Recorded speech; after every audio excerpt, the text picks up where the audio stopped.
Hey guys, Ben from SnowBoardGamer. Welcome to This Week in Board Games episode 7, where I review all the games I played last week, go over any interesting board game news, and if I got a package or a new purchase on a board game, we show what it is.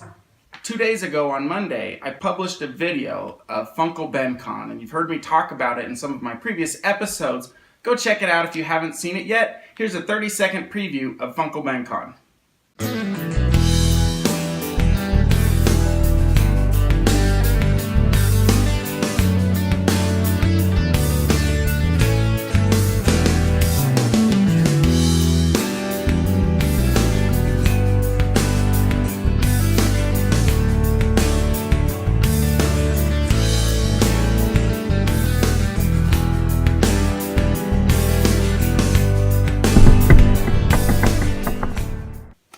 Alright, I hope you enjoyed that. If you haven't seen the video, go check it out.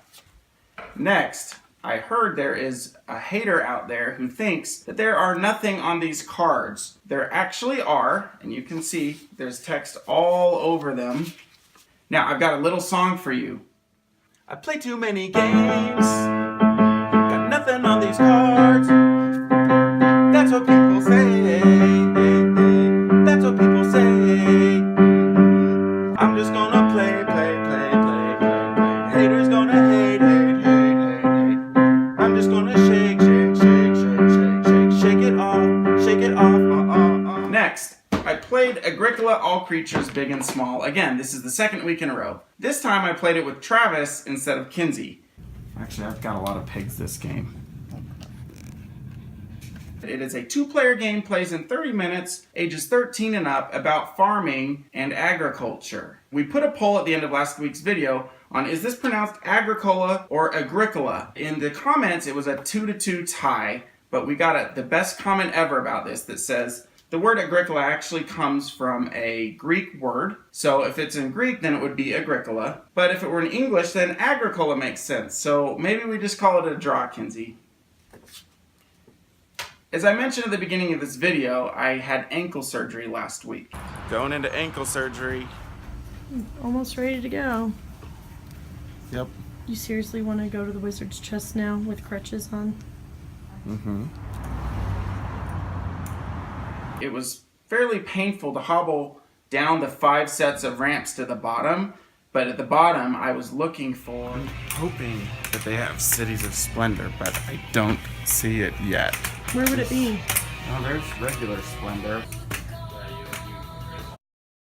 Supposed to be out in August. That was August 31st. Unfortunately, they did not have it in stock. We played Scythe this week, and this time we played it with the larger board that I showed you guys last week, along with the metal coins, and these metal coins are awesome. Somebody left a comment that said they make the game better, and I agree now after playing with the metal coins. It totally makes the game better. Something about holding the metal coins. We played a 3-player game in 1 hour and 15 minutes. This game, I can't say enough good things about Scythe.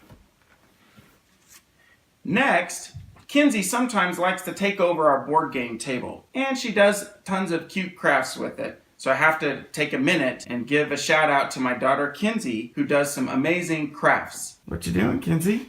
I'm making a moped out of perler beads. A moped? Uh-huh. I just made this headphone cord.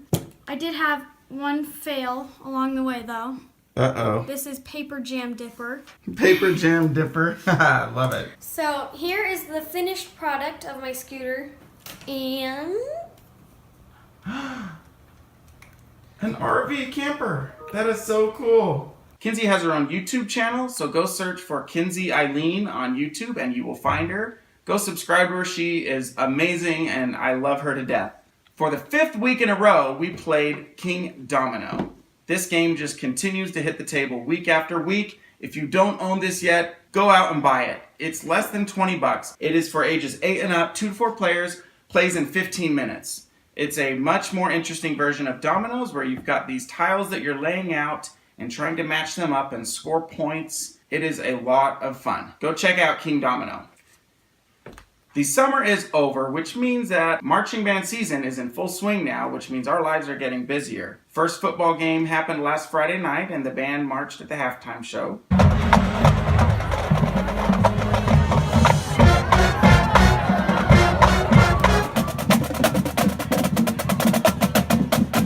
competition is coming up in a few weeks, and I'm very excited. I've got a plan for how we can play some board games while we're at the competition, in between the preliminaries and the finals that happen in the evening. So stay tuned for more of that in a few weeks. Speaking of Secret Hitler, yes, it hit the table again for the 7th week in a row.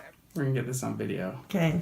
Travis, you're dead. Yeah, I'm Are you Hitler. Hitler? Yes! Yes! Oh my god. Darn it! Wait. Yeah, I told you she was a fascist. What? Do it! Kinsey got this calligraphy book, and Allison went to town on it. I did not trace these. I've just been practicing based on this book. Nice. One of my cousins came in town this weekend, not Will or Amy, but another cousin. She wanted to go hit up a few microbreweries around the Denver area, so we went to several of them. First we went to Avery in Boulder, which was a really cool vibe, had some great barbecue there. We went to Gravity in Louisville, really cozy feel to it. We took my cousin downtown and went to Wine Coop Brewery. On the way back from the brewery, I was struggling with my crutches and we had to park about 5 blocks away. So my cousin and I hopped in a pedicab. We're in a pedicab right now. We're gonna beat Allison and Travis to the parking garage and they're not gonna know. It was pretty hilarious. And then the last brewery we hit was Four Noses in Broomfield. We ended the week off with Labor Day. Travis and his friends in the drumline all marched with the marching band in the parade. It was pretty cool.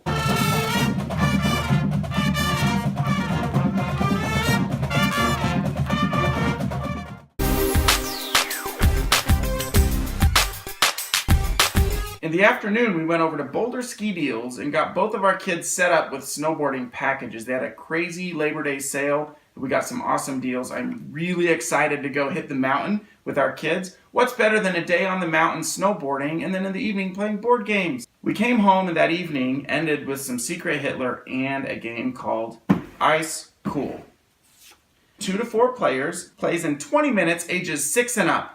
It actually won the Kinderspiel des Jahres last year, which is the children's board game of the year. It's got these penguins, and you're running through the school, escaping the hall monitor. Each player takes turns being the hall monitor, and you flick these penguins, and if you get them through the doors, you get a fish and a card and score points. Whoa, cool. My kids saw me take it out to Funkle BenCon and give it to Will and Amy and their kids, and they've been begging me for the last couple weeks. I think she's hoping we get Ice Cool. I want to play it. It looks fun. Ready, Allison? She's Yeah. engrossed looking at board games. Oh, me? Yeah, on my phone. I'd like to wish a happy birthday to Peyton, who is my cousin's kid out in Vegas. Happy birthday, Peyton!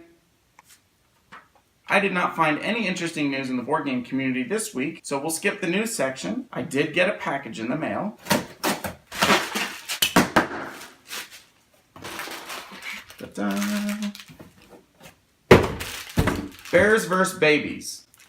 This game is made by the same people who produced Exploding Kittens. I'm really excited to give this a try. This purple bag, which you've probably seen a few times, is from the Wizard's Chest. And I picked up the copy of Ice Cool there, which I mentioned, as well as King of Tokyo. That's an inside joke from Funkle BenCon. If you haven't seen the Funkle BenCon video, go check it out and you'll see what I mean. It's actually the power-up for King of Tokyo. I'm excited to give this one a shot. That's it for this week in board games. Thanks for watching, and I will see you next time. Bye.